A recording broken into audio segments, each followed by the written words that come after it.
This is the Ecommerce Braintrust, a podcast about building momentum online for established consumer brands.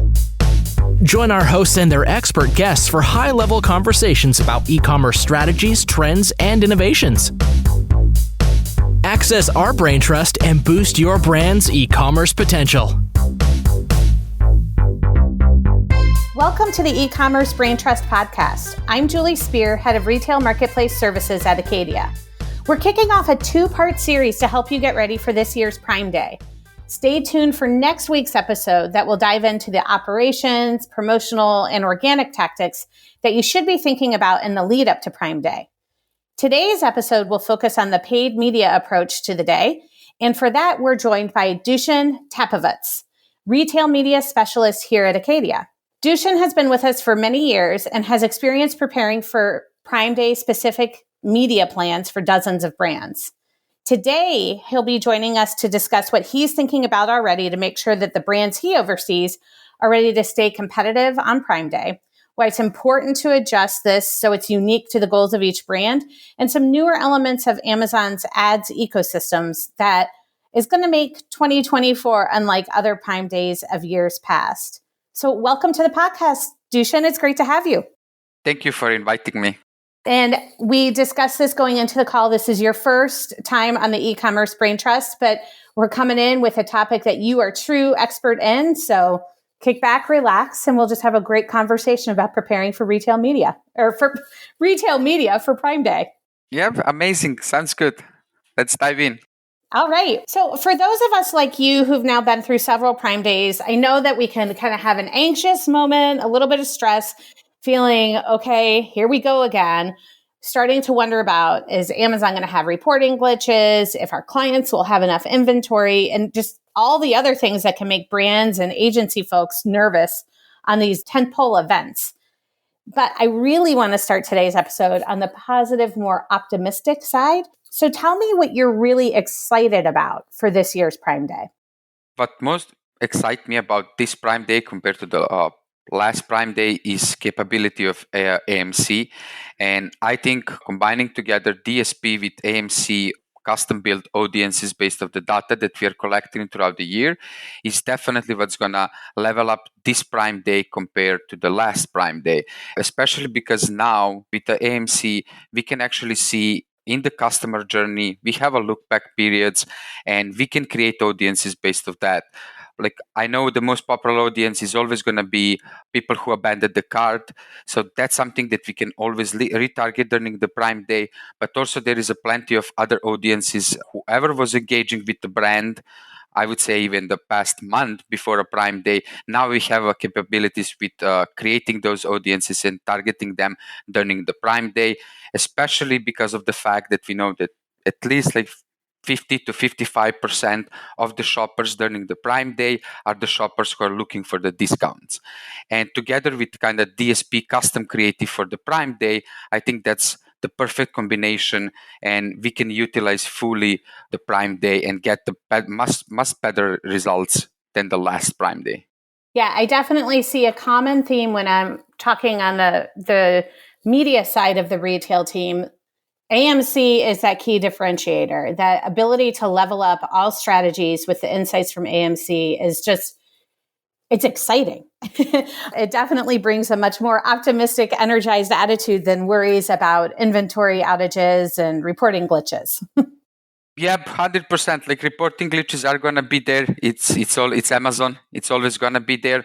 But definitely we can prepare better in advance and expect higher results just because AMC is giving us a lot more room to maneuver, especially with audience targeting compared to the regular PPC where we are just targeting either keywords or product targets. Well, and that kind of leads me to my next question, because the insights from AMC, there's so much competition to win placements on Amazon. It's a crowded market. All categories are competitive. So the insights of AMC, as you're planning budgets, that's something that will help you potentially win even more placements. You'll have a little bit more leeway on how you deploy budget to achieve brand goals, given the insights that you can glean from AMC. Can you talk to me about any trends you're noticing on the brand side? What are you hearing from clients? Yeah, so the clients, like always, they're not concerned about the profitability during the Prime Day, especially because we know, like we mentioned before, like that reporting glitches and you're never going to be 100% sure of the results that you're getting. And the Prime Day should be about gaining more sales, expanding, awareness to the other customers, and basically just collecting as much sales that you can have, because that's going to lead also to collecting more and more data, which you can utilize even the post Prime Day. So when it comes down to like profitability, it's not the main concern for the clients, but also when it comes down to the budgets that clients are giving us, and based of the experience that we saw, definitely one of the biggest kind of difference that needs to be applied this Prime Day compared to the last Prime Day is, okay, like we mentioned, utilizing AMC audiences and DSP basically as a platform for advertising, but also using more sponsored product targets instead of sponsor brand and sponsor brand videos together with the sponsored display, because that is where we saw lack of the results, and kind of 80% of the revenue is actually coming from sponsored product. So that should be kind of the key focus of advertising in the Prime Day in 2024. Excellent. And so you mentioned that clients aren't as concerned about profitability tied to Prime Day itself. So are you seeing an increased appetite for promotions to run in tandem with the increased level of investment on the media side? Yeah, 100%. Some of the brands are deciding like to go even with the full catalog on Prime exclusive discount, while some of the brands are basically discounting 20% of the catalog, and that's usually like 20% of the top sellers in the catalog. But definitely, if you want to have a good results, and if you want to use the like Prime Day and take advantage of the Prime Day, you should always have at least some kind of a discount, and Prime exclusive discount is the best one. And with that, you will get the Prime Day badging, which is key for visibility and then conversions. Is that how you see it playing out? Yeah, definitely. Like I think that the badge is also something that's playing the crucial part in actually generating more sales and having better conversion rate. Yeah, it's something that lets the offer stand out in the crowd. I mean, everyone's expecting discounts, but if you can have that badging, the offer stands out that much more clearly. 100%. I'm conscious of the fact that we now see the expansion of tentpole events from Amazon's side. We've got not only the quintessential summer Prime Day, the GOAT of all Prime Days, but now we have more events like Fall Prime Day or Big Deal Days, as well as they've even gone so far as to increase Turkey 5 to Turkey 11. Does any of that expansion impact the approach that you recommend for brands for Prime Day during the summer and the results you expect to see? I would say that we still need to focus on a Prime Day as kind of the primary event. Of course, the Fall Prime Day last year had the good impact and increase compared to 2 years ago, but still the Summer Prime Day is actually the biggest event on Amazon, and we know it's only related to the Amazon. Basically, last year, $12.7 billion was kind of revenue for those 2 days. So every brand needs to utilize the Summer Prime Day, and it doesn't change anything when it comes down to the kind of strategy or the budgets. We always prepare the budgets for the big events, especially for the Summer Prime Day. We also plan for the Fall Prime Day, and then also when we go to the Turkey 5 or what is now Turkey 11. The one difference that I noticed compared to like last year compared to 2 years ago is when we come down to the Q4, where I think that kind of Turkey 11 is killing the momentum of Turkey 5, because we know how much people are waiting for a Black Friday deal. I noticed last year that because we had a longer period of a discount, people kind of just adjust on the discount, seeing all the time, and we didn't saw that huge rush during the Black Friday. Of course, there was an increase in the sales, like it's always gonna be, but that not as much as we expected, and not as much as we saw in the previous years. So I think that even this like Turkey 11 event is just pointing out and stressing out more than ever that we should focus on a Prime Day and then on the Fall Prime Day. Yeah, so that concentrated event that lasts for, no more than 3 days, 1 to 3 days, it really does prove to see the highest peaks in volume. And you can really focus your strategies, your efforts around those periods instead of having that diluted, almost 2-week long event of Turkey 11. Yeah, 100%. I think that just might be too much of Mhm. the period of time to running the discount, because simply people are just adjusting to seeing the discount, and then that Black Friday rush that we all know it's happening, it's kind of killing it. Well, so with that in mind, Prime Day is really a key important sales event. And we're only a couple months out from actual Prime Day. If it follows course, we're looking at mid July, if it follows course from previous years. So, what are the things that you're starting to plan out with your clients now as we are in April so that you're prepared as you get closer to the actual big sales days? I would say there is a couple of key steps that we need to follow, and it needs to be start preparing now in May already, because maybe in June is already going to be too late. So the first thing that I'm actually looking for is the keywords and performance for the specific keywords. What we done is an analysis, especially when we divided the brands into the like kind of two groups: high spending brands and then lower spending brands. You would need to identify the keywords that are very relevant to your brand. For the smaller brands, that should be up to like up 5 to 10 keywords for a brand in the general. And then for a higher spending brands, that should be like 3 to 5 keywords per product. And we should track our conversion rate, we should track our organic sales, we should track organic rank, and we should track the sales velocity in general, even starting now in the May. And all of those keywords should be basically just put beside the product that we want to track.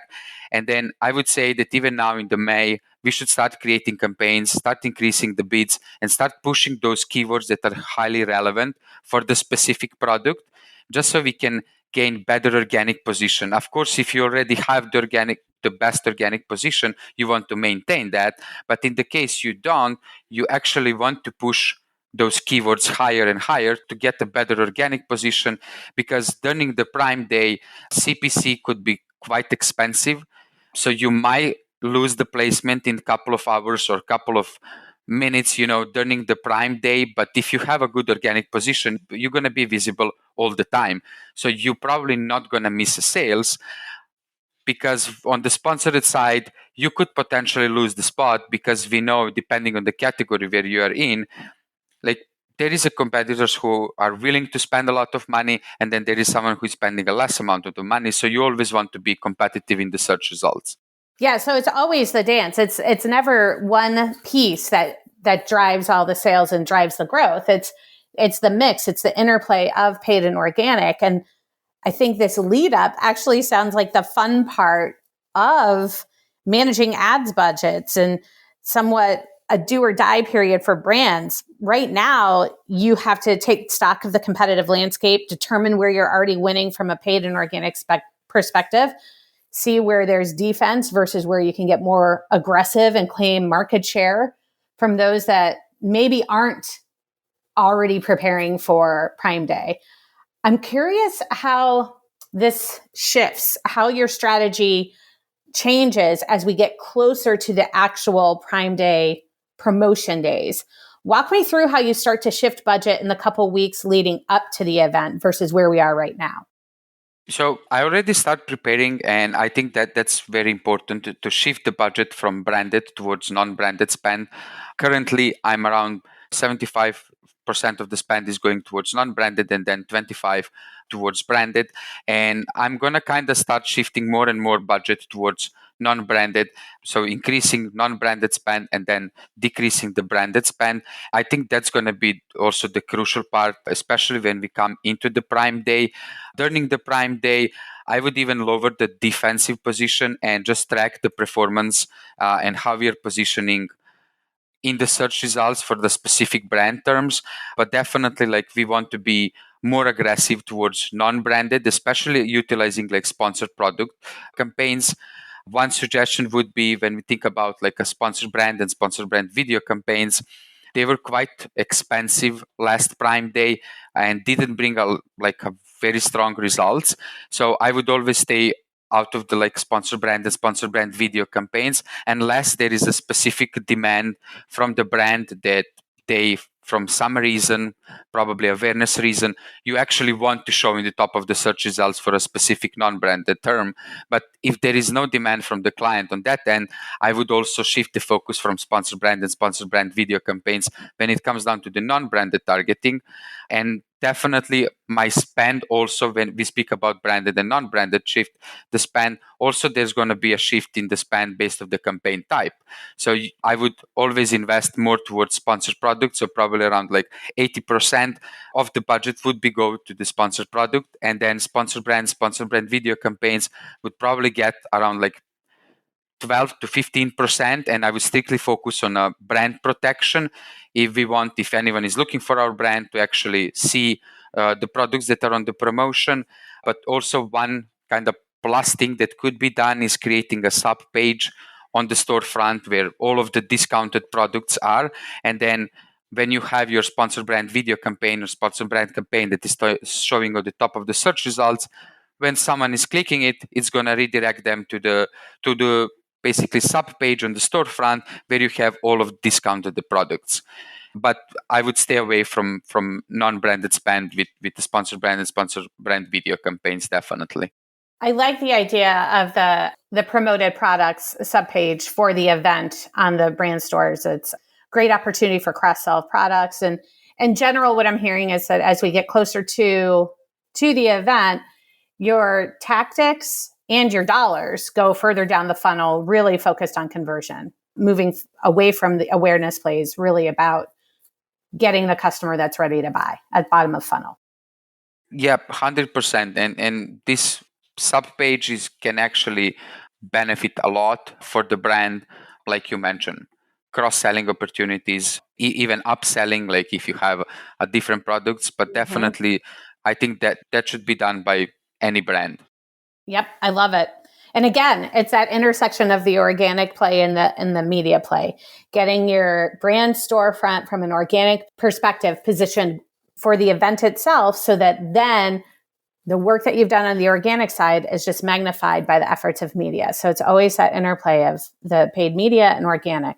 Well, when we look at Prime Day, often we have a fundamental assumption that brands are all participating heavily in Prime Day and plenty of inventory to be had to support those big sales events.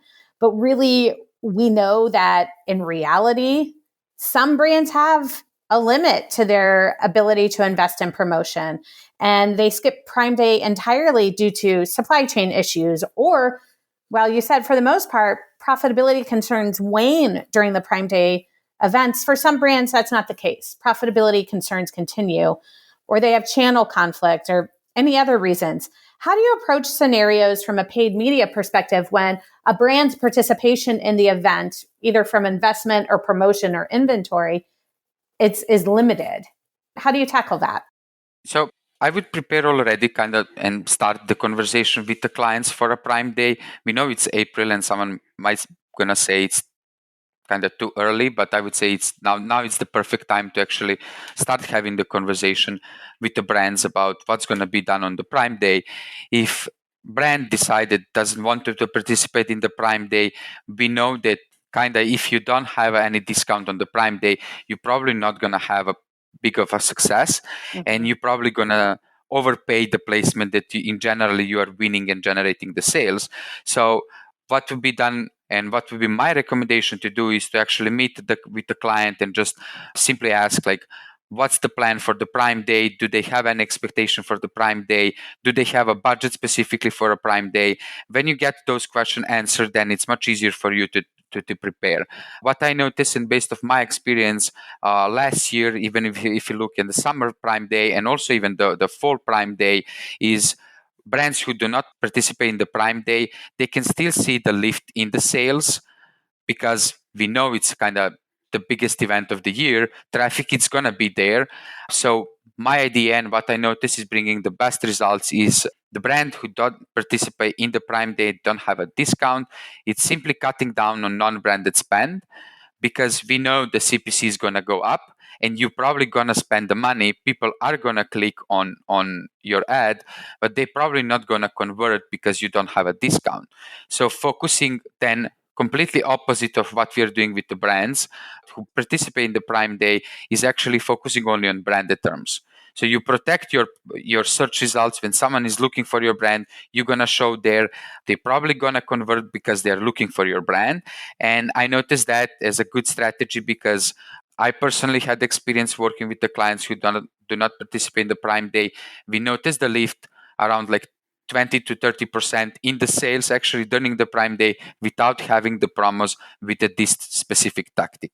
And the second thing that I would recommend, it's also depending on the budget of the brands during the Prime Day, but day parting tool that we can use in the pack view is something that is also very important because we know that you are going to run out of the budget if you don't have enough budget by probably morning, like I would say Easter time morning, you're going to be out of the budget if your budget is very small. So analyzing the data, during the last Prime Day, when was your peak hours, when you generate the most of the sales, that's something that is also the crucial part because day parting can help you to actually stretch the budget throughout the whole day and to actually be in the budget when the traffic is much higher. We know like PST time is something that is having the strongest demand and it's usually around like 5 to 7 p.m. If you don't have enough budget and if you run out of the budget, you're missing a great opportunity during those hours. So even the brands who do not participate in the Prime Day, not having the discount, or brands with a smaller budget, they should utilize day parting just to stay in the budget at least majority of the time during both of the days. This is great. I mean, hope is not lost if you don't have the budget to increase the investment, or if you're limited on the inventory supply, or you're not able to augment media with product promotion. You've given some real key strategies that brands can employ as long as they're planning far enough ahead and being realistic about what their limitations and their goals are. You can put a lot in place to still see a significant lift. I think you said it was around 30% where you saw this. Some brands see a sales lift to 30% when they followed this tact. So super helpful there. Now, I have one final question for you. And this kind of it's the flip of the lead up to Prime Day. Prime Day is not the end of the year, although we all we exhale a big amount and need a day to recover from Prime Day, but there's still a lot of year left and a lot of promotions left.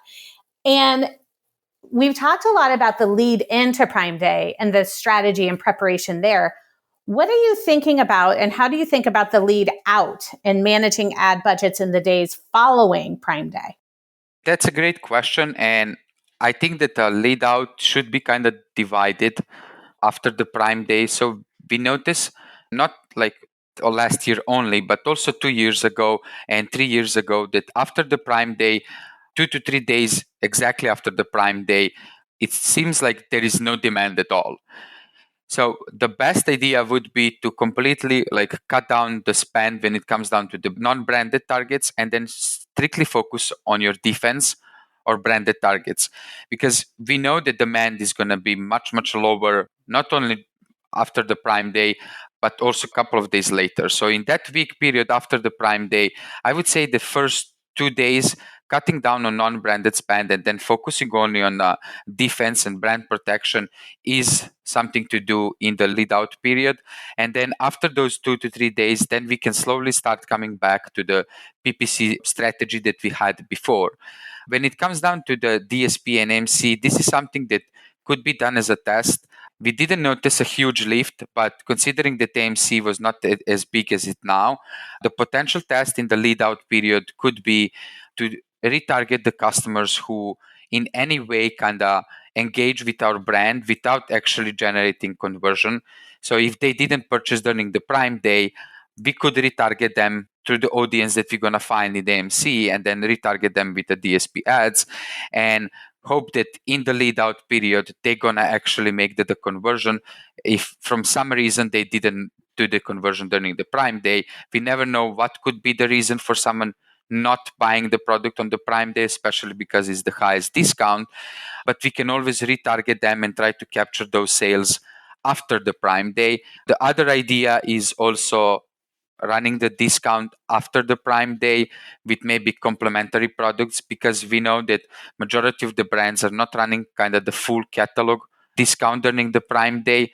So if you're running 1% of the catalog on the discount, maybe the second part of the catalog can be on a discount after the Prime Day, and you kind of retarget them with a DSP based of the AMC findings.